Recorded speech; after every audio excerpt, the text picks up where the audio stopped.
The Tennis Gambling Podcast and the Sports Gambling Podcast Network is brought to you by Onyx Fantasy. Sign the promo code SGPN, score up to $1,000 bonus cash. We're also brought to you by Rhythm. Get your 7-day free trial today by going to sportsgambling.com, Rhythm, sportsgambling.com, RITHMM. Make sure to also join the free roll football contest up to $3,500 in prizes up for grabs. Go to sportsgamblingpodcast.com/free roll to enter today. And welcome, everybody, to the Tennis Gambling Podcast here on the Sports Gambling Podcast Network. It is currently Thursday evening, roughly 6 p.m. Eastern Time on September 5th. I'm your host, always, Scott Reichel, once again going solo for this pod. Should be a bit of a short episode, only 2 matches to preview. It is officially semifinal time on the men's side for the U.S. Open, as both matches will be taking place on Friday. So getting out this episode a bit early because I had some free time and we already know what the matches are and we have lines, so why not? Point is, though, we have the women's semifinals going on Thursday night. So if you want my thoughts on those matches, check out the episode before this one, as I think those matches start in about an hour, I believe. Point is, though, should be fun breaking down the Draper-Sinner match as well as the Fritz-Tiafoe match taking place on Friday. Either way, before we get into the actual breakdown of the semifinal matches and the recap of the quarters, do want to remind you once again to like, subscribe on YouTube, and a reminder, don't forget that if you're still listening to the podcast on Spotify or Apple, you can still show some support by leaving a rating and a review. So once again, you can leave some feedback either way, but if you are on YouTube, you can also join in the live streams. I know that the time of the live streams is pretty inconsistent because it depends on my availability and, to be honest, my sleep schedule. Point is, though, you can find the live streams or just on YouTube, and you can join the live chat or leave a comment down below if you do enjoy the content or if you do just want to let your thoughts be known. Point is, though, a couple ways to show some support. And once again, thank you to all those who subscribed. I think we're at 530 right now, so hopefully we end up crossing 600 over the next couple of weeks. Besides that, a reminder to check out the SGPN merch store. A lot of great Tennis Gambling Podcast merch. We have shirts, sweatshirts, and mugs, all high quality, all affordable. And we also have merchandise for other shows as well on the network. For example, shows that are focusing on the NFL. You have the Sports Gam Podcast as well as the even for college, if you want to go for the college experience. Point is, we have a lot of shows on the network. They all have merchandise and recommend getting yourself something. But the Sports Game Podcast is back picking every NFL game ATS like they've done since 2011. And a reminder, the NFL does start tonight with the Chiefs taking on the Ravens. Also, a reminder to enter the free roll football contest, up to $3,500 in cash up for grabs. And a reminder, you can sign up at the actual link, sportscampodcast.com/freeroll, sportscampodcast.com/freeroll. Anyway, time to get into the actual recap of what happened in the quarterfinals for the men. Unfortunately for the lock and dog picks, those did not go well, as we ended up losing the lock and the dog. Now, for the lock, we had the over 36.5 games in the Medvedev and Sinner match at -115. And I'm sure some of you wondering, 36.5. That line closed to like 38, 39.5. That's absolutely right. We beat a 2-game line move on a total, and it didn't matter. And what makes it even worse is that the match went 4 sets, and it still went under because the first 3 sets were just extremely one-sided. It was a very weird match, let's put it that way, as each of the first 3 sets had less than 9 games. So at the end of the day, we kind of needed a miracle there. We needed either 5 sets or a marathon 4th set, and then maybe actually, no, it kind of just needed 5 at that point. So Medvedev had a couple break points in the 4th, choked those away, and then Sinner immediately got the boomerang break, and at that point, the match was over. But either way, point is, anytime you take an over 36.5 games and you go to a 4th, you probably feel decent about your chances. And we weren't even close. The first 3 sets were just so lopsided that it basically killed any hopes we had of the total. So either way, didn't get there, as Sinner did win in 4. For the dog, though, I mentioned that I thought a bunch of the matches were going to go to at least 4 sets, and I was right for the most part. I had all 4 not ending in straight sets. Now, unfortunately, I made a 2-pick parlay involving 2 matches to not end in straight sets, and I chose the one that actually did end in straight sets, as that lost the parlay. As we had Sinner over 3.5 sets parlayed with de Minaur over 3.5 sets, and de Minaur ended up getting killed as Draper did beat him in straight sets, and that dog ended up losing at plus 138. So we had a decent read, I'd say, on some of the matches, but unfortunately, I did end up putting a bit of stock there in the head-to-head between Draper and de Minaur, as we saw each of those first 3 meetings go to a deciding set, and unfortunately that didn't happen, as Draper was just too solid, and he was able to break through against de Minaur in all 3 sets. So kind of unfortunate there for the lock and dog picks, didn't work out. Doubled down in the Sinner match, though. We were right about 4 sets or 5. The problem was each of the sets were pretty lopsided, and that killed the total for games. But anytime you beat a 2-point or 2-game total move in tennis and you lose, that sucks. So either way, I picked up a loss there, and I'll look for a sweep here on the Friday matches. Now, a reminder, we also have some lock and dog picks for the women's matches. So if you want my thoughts on the Sabalenka match against Navarro and my thoughts on the Mukova match against Pegula, check out the episode before this one. But the point is we're going to move on into the recap of the actual quarters, just getting into the matches and how I thought they played out. So Fritz ended up beating Zverev again after he beat him in Wimbledon a couple months ago. Now, Fritz was in great form entering the actual round, as we saw him lose one set to Ruud. Ruud served very well in the first set, and then Fritz kind of dominated from that point forward. That was the only set he's lost up to that point, so he was kind of coasting. And then Zverev, we know, is a very solid player in general, top 5 in the world. I believe he's about to be number 2 in the world, I think, after the U.S. Open. Point is, though, for the actual match itself, Zverev just seemed to be unable to break Fritz. Fritz served very well, and it just seemed like that when the big points came around, Fritz's serve was more reliable, and that's why he was able to get the job done. But Fritz, for example, won 81% of the first serve points, 53% of the second serve points, and Zverev was 75 and 48, respectively. So it just seemed like Fritz's serve was a bit more solid, and it just seemed like Fritz was able to get big serves when he needed it, and that was kind of the story of the actual match. But to break down the actual break points, Fritz ended up having 13 break point chances. Zverev only had 4. So once again, Fritz just did a better job serving, and the serve has been a serious weapon for him in the entire event so far. Classic Zverev loss. I feel like we've seen the same thing over and over again for his entire career. It looks promising. He has a chance to make a deep run, maybe even win a Grand Slam title, and he stumbles and falls. We see it every time. That's why I refuse to take Zverev to win the event. I know some people liked him in the comment section. Nothing against the value. I think you got a decent price on Zverev, but until he actually gets over the hump, I'm not going to pick him to get over the hump. It's like picking Tsitsipas to win a Grand Slam. Like, sure, in theory, it sounds pretty good, and he's got talent, but at the end of the day, you know something most likely, more often than not, is going to go wrong for him, and he's not going to win. So if you want to keep betting on him, go ahead. I'm not going to do it. The point is Zverev ended up having a decent opportunity with the draw with Alcaraz and Djokovic losing to maybe make a final and maybe win his first ever Grand Slam. And then, of course, he kind of got, I don't want to say he got manhandled because there were 2 separate tie breaks and it did go to 4 sets. I thought Fritz was in control mostly in that match, just based on how well he was serving. So Zverev really was, I'd say, behind throughout the entire match, and it just seemed like Fritz did manage to get the job done as he won in 4. So a nice win there for Fritz. I did like both guys to win a set, but I did lean to Zverev in that match, just thinking they'd be a bit more solid in the rally game. But Fritz's serve was really just the equalizer, and then some, as Fritz got the job done in 4. Next one, we had Tiafoe beating Dimitrov in 3.5 sets, as Dimitrov got injured and retired. I think he hurt either his thigh or his hamstring in the late 3rd set, early 4th set. But the point is, Tiafoe got the job done in 3.5 sets. Now, we didn't like both players to win a set. We liked the over. Of course, the over ended up voiding because the match wasn't fully completed, but the over in sets did get there. Now, the main, I'd say the fun part of the match was the second set breaker, because you saw Dimitrov have 2 set points, double faulted on both of them. Then Tiafoe got the serve again, and he double faulted the set away. So 3 straight double faults, 2 from Dimitrov, 1 for Tiafoe, all involving a set point. Was pretty funny. But after that, Tiafoe kind of took over. Dimitrov's body just let him down. It was just as simple as that. Dimitrov was still too passive on big points, which has been a serious issue that I've had with him for years. And that's kind of why, if you want to group, I'd say, flaws game style-wise with Dimitrov and I'd say Zverev, if you want to make that comp, I do think both guys get extremely conservative on big points, and they get very defensive, and it just seems like they constantly prefer to play defense, and that kind of goes to bite them in these big points, and we saw that over the course of this matchup. Now, I like Tiafoe to win, though. That did pay out, so nice win there for Tiafoe. Just thought it was a coin flip, and I thought Dimitrov and the price he was getting was a little bit too large, and I thought Tiafoe, anytime he's playing on the court at night here in the U.S. Open, he's a threat to win, and I do think that Tiafoe was extremely dangerous throughout the course of this matchup. But Dimitrov got off to a really bad start. Then he woke up, and then his body betrayed him, as Tiafoe did win in 3.5 sets. Not the way you want to win, but it's not Tiafoe's fault. Nothing he can do about it. He'll advance. He'll take on Fritz in the semis on Friday.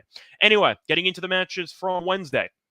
You saw Draper beat de Minaur in straight sets. Once again, Draper just dominated. Really nothing else to say. De Minaur, I thought, wasn't that great, mostly with his serve percentage. He couldn't hit a first serve for most of the match. De Minaur did end up landing 53% of his first serves, while Draper landed 65%. That was kind of the story. as de Minaur only ended up winning 37% of the second serve points. So the fact that he couldn't hit a first serve was really the, I'd say, part of the match that ended up resulting in de Minaur's loss. If I had to pick one thing over anything else, it just seemed like his undoing was his inability to hit first serves consistently, and Draper did not have that issue, as he was able to get the job done pretty convincingly in straight sets.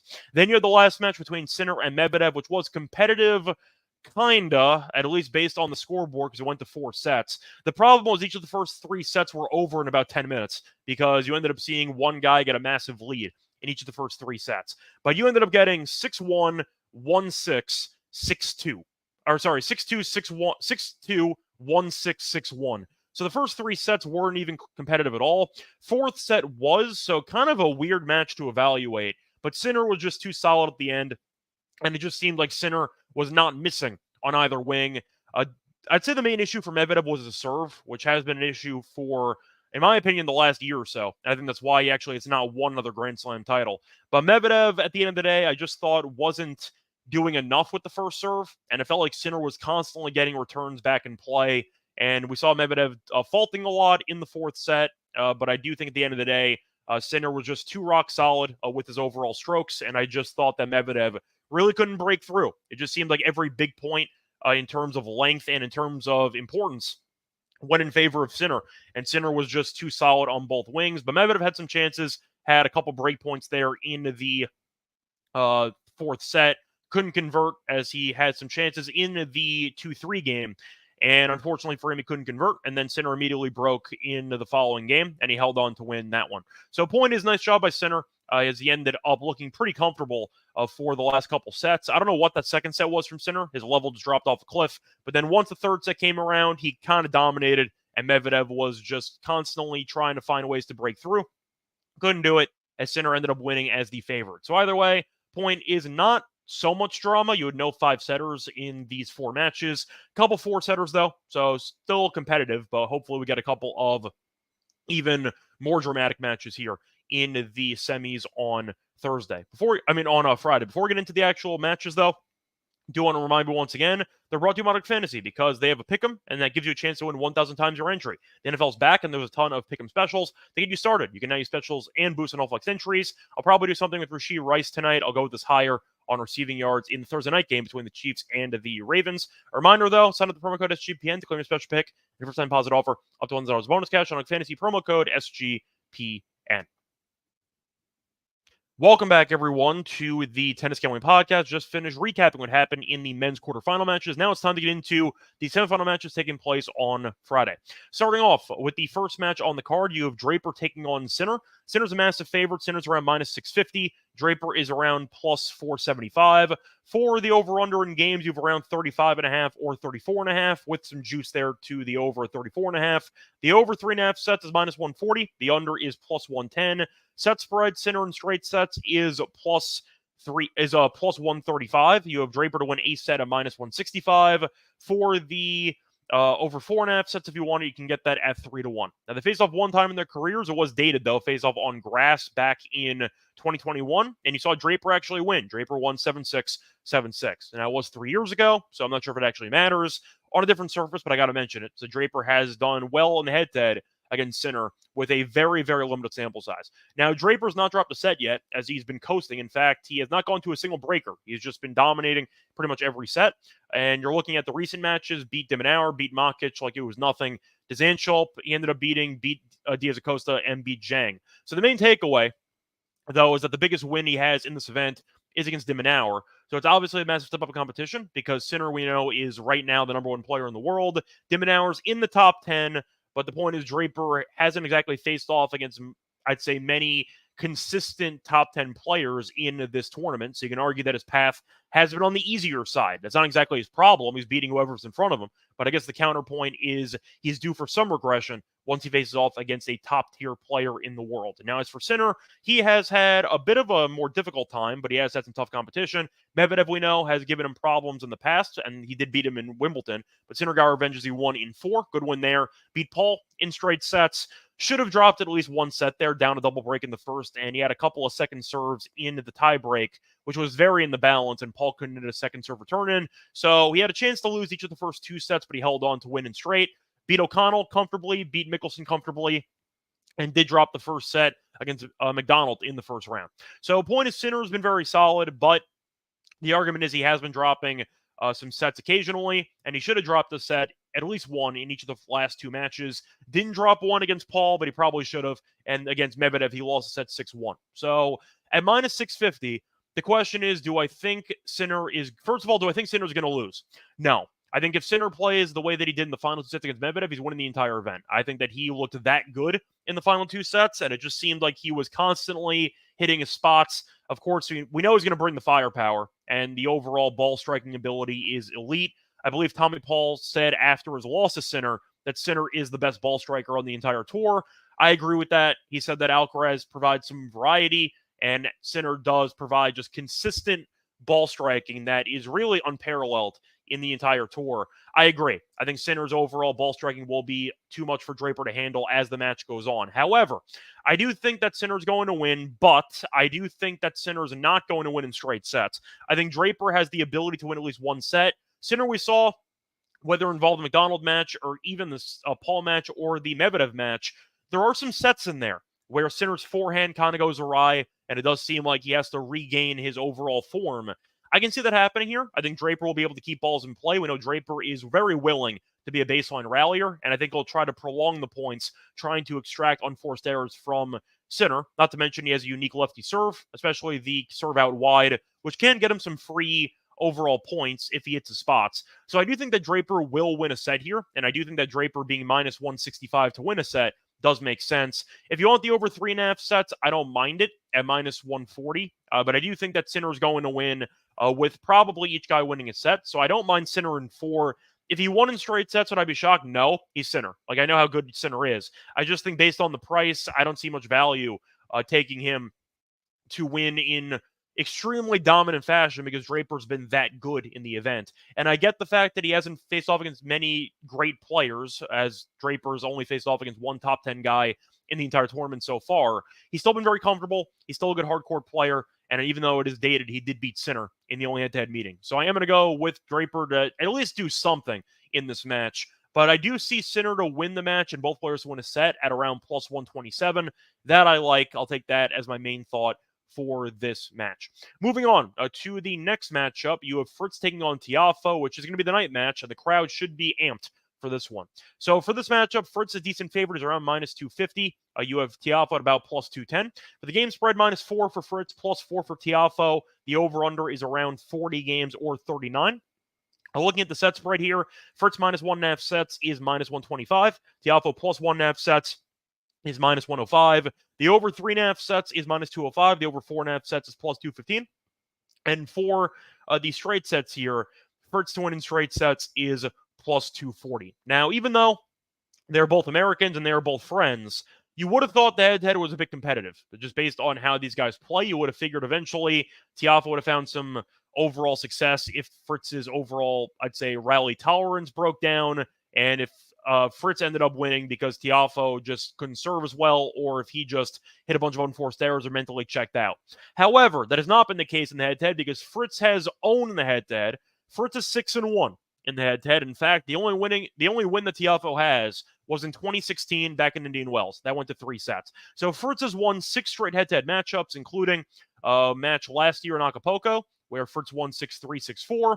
Faced off in Tokyo in 2022, Fritz did win in 2 tiebreaks. Point is, Fritz has been winning comfortably, as he has won 3 of the last 4 meetings in straight sets, including Australian Open match, the only Grand Slam meeting they have in their career. He won in 2022 in straight sets. So Fritz has owned the head-to-head, and he's been really, really good in the event. Beat Ruud in 4, beat Zverev in 4. He's been coasting the only 2 sets that he's dropped. So he has beaten 2 top 10 guys, and he has been looking very sharp with the serve.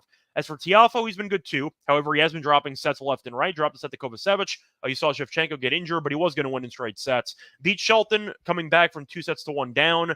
Beat Papiron. Once again, lucky that Djokovic ended up losing to Papiron, but still win nonetheless. A reminder that Papiron did have triple set point on his own serve in the second set. He choked it away. So Tiafoe could have easily have been tied 1-1, and then maybe Papiron could have won. Point is, though, that was not as easy as the scoreboard suggests. So I do think you're looking at a spot where you're looking at Tiafoe, who should be in pretty good form here, but he has been dropping sets, dropped a set to Kovacevic, dropped 2 sets to Shelton, dropped a set to Papirin, and he also dropped a set to Dimitrov. So I think you're looking at Fritz, who's been just overall, objectively speaking, the better player in this event. So I think that it is definitely worthy of this price. You could argue maybe it's a little bit high because Tiafoe with the crowd is always dangerous. So maybe you can reduce 250 to like minus 200, maybe minus 190. But Fritz should be a decent favorite here based on head-to-head success and based on the form that we've seen from both guys in this event. So for me, I think Fritz is going to win.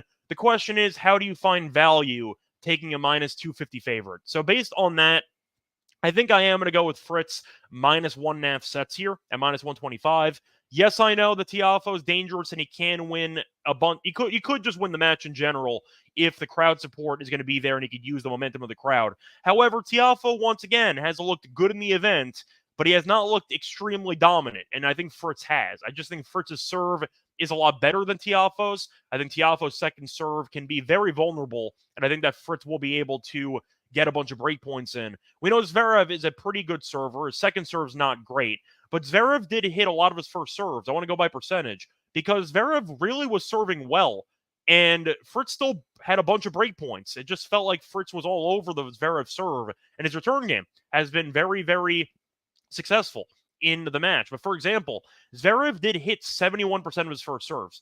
71%. And with that being the case, Fritz still had 13 break points, which is extremely impressive. I just think that Fritz has kind of thrived on the courts here in Flushing, and I think he's in line to look sharp once again here in the semi. So even though Tiafoe is dangerous, and even though Tiafoe is a guy who can definitely get the job done just based on his current form, I think Fritz has been better. And I think based on head-to-head success, it just seems like a bad matchup for Tiafoe. I'm going to go with Fritz to win minus 1.5 sets at around minus 125. If you want to go with Fritz to win and both players to win a set, you can find that at around, I think that was plus 125. I don't mind that, but I think I'm going to go with the minus 1.5 sets, though. I think Fritz will win, in my opinion, in either competitive straight sets or in 4. So I'll go with that as my prediction for this match. Either way, though, that's going to wrap it up for the actual preview of the two matches. Time to get into the lock and dog picks. But for that, I want to remind you once again that we are brought to you by Rhythm, because if you wanted to ever get your own betting model, Rhythm can help you do so. Just your football, they have their own models, or you can build your own. And a reminder that you can get predictions on any matchup for money line, spread, total, and props in seconds. Build your own model. You can copy one of the top performing models on the leaderboard, and you can also let Rhythm use their predictive model for you if you just want to get picks easily. Point is, though, they give you predictions and player props in every game, and they also have a bunch of stats, research, and trend analysis to give you more betting insights. And a reminder that they did have a nice winner in college football with Colorado against North Dakota State, which they like the under in at 59.5, which got there. So a reminder, check out Rhythm if you want some free predictions on the upcoming NFL games for week 1 and the college football games for week 2. They also have a free trial, though, so you can give it a try before you actually spend your money on it. Claim your free trial today by going to sportscampus.com, Rhythm, sportscampus.com, just RITHMM. We're also brought to you by Game Time. A reminder that Game Time is now an authorized marketplace of the MLB, which makes getting tickets faster and easier. Prices on the app actually go down closer to game time, so a reminder, check out the platform closer to first pitch, and you'll get yourself a great deal. They have killer last-minute deals on prices used from receipt, and their lowest price guarantee. Game Time does take the guesswork out of buying MLB tickets, and a reminder that the image seat views feature is my favorite feature. It shows you the exact view you would be getting from a seat without having to spend your money first, so you know exactly what view you're going to be getting. So you can avoid any bad seats, any obstructions, and you can definitely make sure that your money is going to be well spent for the event you're going to. They also have tickets for other events, not just sports. They have concerts, concerts, comedy shows, etc. So if you do want to go for anything else besides sports, it could definitely be useful in that aspect. A reminder, though, take the guess we're going to buy tickets with Game Time. Download the app, create an account. Use code SGPN for $20 off your first purchase. Again, terms apply. Create an account. Use code SGPN for $20 off. Download the Game Time app today. Last minute tickets, lowest price, guaranteed. Welcome back, everyone, to the Tennis Gambling Podcast. Just finished previewing the semifinal matches on the men's side for Friday. Now it's time for the lock and dog picks. For the lock, I actually thought about going with something plus money for both the lock and dog.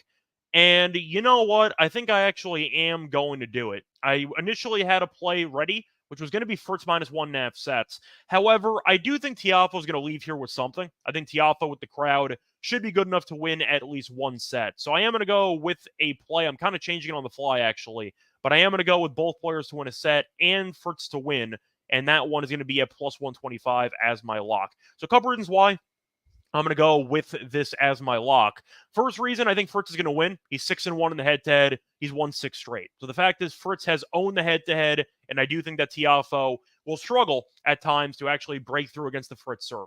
However, we do know that Fritz can occasionally struggle, and this is the biggest match of his career, first ever Grand Slam semi. Tiafoe has been here before, went to 5 sets against Alcaraz a couple years ago in the U.S. Open, so nerves should be a bigger factor for Fritz than Tiafoe. Point is, though, I think Fritz has been the better player. His serve and his forehand have been very dangerous in the event, but I think Tiafoe will leave here with something. We did see Fritz lose a set to Ruud and to Zverev, so I can see a dip for 20 minutes or so in Fritz's game, which should result in Tiafoe winning a set. But I think based on the head-to-head success and based on the overall head-to-head history, Fritz should win. But I think Tiafoe will leave here with something. Straight sets is asking a lot, in my opinion, based on Tiafoe's overall toughness and I'd say resolve on the courts here, especially Arthur Ashe. So I am going to go with Fritz to win, with both players who win a set, though, at a plus 125. If you want my exact prediction, Fritz in 4, but I think that this has some value at plus money, so I'm going to take that as my lock. For my dog, I am going to go with a bit of a surprise play. It involves the other match, involves the Sinner and Draper match. I am going to go Sinner to win, but both players win a set at plus 127. So Draper, I mentioned before, has not dropped a set yet. He's been coasting. He's won the best tennis of his career. We saw him win an ATP title a couple of months ago on grass. So he's playing great tennis. He's healthy, which is definitely good to see because that was the one thing holding him back. Draper has top 10 upside. He's constantly injured, so it's nice to see him healthy. Now, Draper did once again look very comfortable against de Minaur in the last round, so he just beat a top 10 guy, or a fringe top 10 guy, comfortably. He's playing really good tennis. Now, Sinner has lost at least one set in 2 of his last 5 matches in the event, and you are looking at the fact of, I'd say, I'll break it down this way. Sinner's been very good for the most part, but he has also had some dips in his game throughout some matches. He had a dip in the first set against Paul, a dip in the second set against Medvedev, and a dip in the first set against McDonald. Point is, Sinner has been very good, but there have been some lapses there where I do think that Draper can capitalize, and Draper has also won the only head-to-head meeting, beat him on grass in 2021, so it is dated, but Draper can extract some unforced errors from a Sinner, and if Sinner is not fully dialed in early on, I can see Draper stealing a set, but I think you're looking at some value. I think Sinner's going to win. Minus 650, though, is really not a good value play at all. So with that being the case, I am going to go with Sinner to win. With it being somewhat competitive, it's basically a way of getting Draper to win a set at minus 165, but you can turn this into plus money. Because I think most people agree that even if Draper wins a set, he's probably not winning. Sinner should be a massive favorite. He is the best player in the field by far at this point, and I think that he's going to win the entire tournament. So with that being the case, I am going to go with a way to get some plus money value on a minus 650 favorite. Give me Sinner to win, but Draper to leave with something. So give me Sinner and both players to win a set at plus 127. So once again, my picks for the show, the lock and dog, are both going to be plus money. Both going to be the same prop, actually. Give me Fritz to win and both players to win a set at plus 125 as my lock. For my dog, I am going to go with Sinner to win and both players to win a set at plus 127. That's going to wrap it up.